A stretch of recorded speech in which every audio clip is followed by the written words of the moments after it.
Bonjour, je voulais vous présenter un documentaire, un livre de Sarah Kaminski qui s'intitule Adolfo Kaminski, une vie de faussaire, publié en 2009 chez Calman Levy.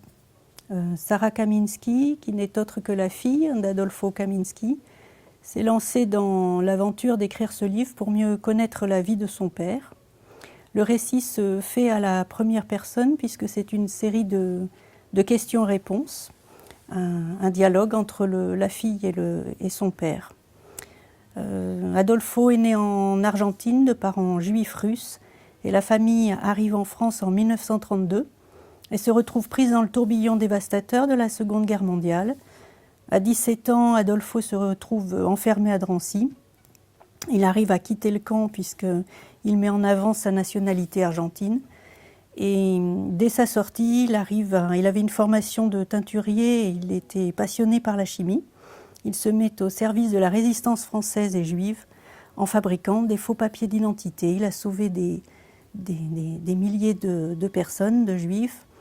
Et à la sortie de la guerre, il a pris le parti de continuer à faire des faux papiers pour différentes causes. Notamment pour l'indépendance algérienne, l'apartheid en Afrique du Sud. Il a également apporté son soutien aux opposants des dictatures espagnoles, grecques et portugaises. Voilà.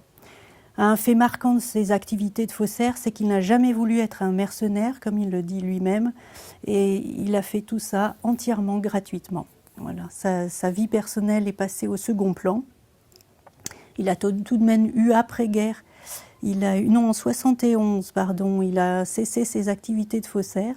Il a rencontré sa femme à Alger, dont il a eu 2 enfants, Sarah, donc, qui est comédienne et écrivaine, et un fils qui s'appelle José Youssef, qui est rappeur, qui est connu sous le nom de Rossé. Voilà. Et ce livre a été écrit en 2009, donc un petit peu daté pour certains, mais en fait, Adolfo a été remis à l'honneur en 2019 au Musée d'art et d'histoire du judaïsme à Paris, puisque après la Libération, il a réalisé plein de clichés sur son univers parisien, et notamment des travailleurs, les brocanteurs, tous les petits métiers. Et c'est le témoin de son regard bienveillant qu'il a toujours eu sur l'être humain.